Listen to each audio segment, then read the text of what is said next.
রাজধানীর তেজগাঁও থানা স্বাস্থ্য কমপ্লেক্সে দেওয়া হচ্ছে হামের টিকা। এ ব্যাপারে আরও জানাতে যোগ দিচ্ছেন সহকর্মী হাবিবুর রহমান অভি। চলে যাচ্ছি অভির কাছে। অভি, আপনি যে তেজগাঁও স্বাস্থ্য কমপ্লেক্সে আছেন, সেখানে টিকাদান কর্মসূচি কেমন চলছে, কেমন রোগীর আগমন দেখছেন, আর পর্যাপ্ত টিকা সরবরাহ আছে কিনা সব মিলিয়ে জানাবেন।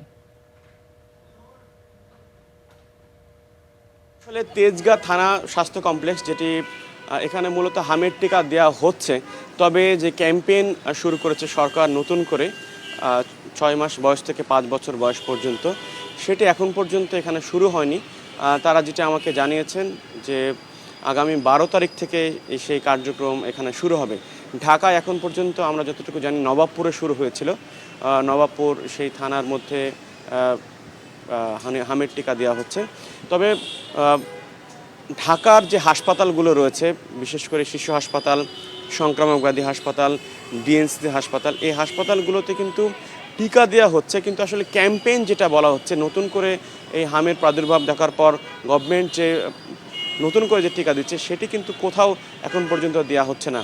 আর হাসপাতালের খবর যদি আমরা বলি, যে আমরা গেল কয়েকদিন ধরে যে হাসপাতালগুলোতে ঘুরছি, বিশেষ করে আজিমপুর মাতৃ সদন হাসপাতাল এবং মিরপুরের যে শিশু হাসপাতাল রয়েছে, বিশেষায়িত শিশু হাসপাতাল, তো এইগুলোতে কিন্তু মানে একদম চরম বেড সংকট রয়েছে। হামের যারা সেখানে টিকা নিতে যাচ্ছেন ফেরত চলে আসছেন এবং তাদের অবস্থা বলা যায় যে আশঙ্কাজনক, মানে আশঙ্কাজনক, বাচ্চারাও ট্রিটমেন্ট নিতে পারছেন না।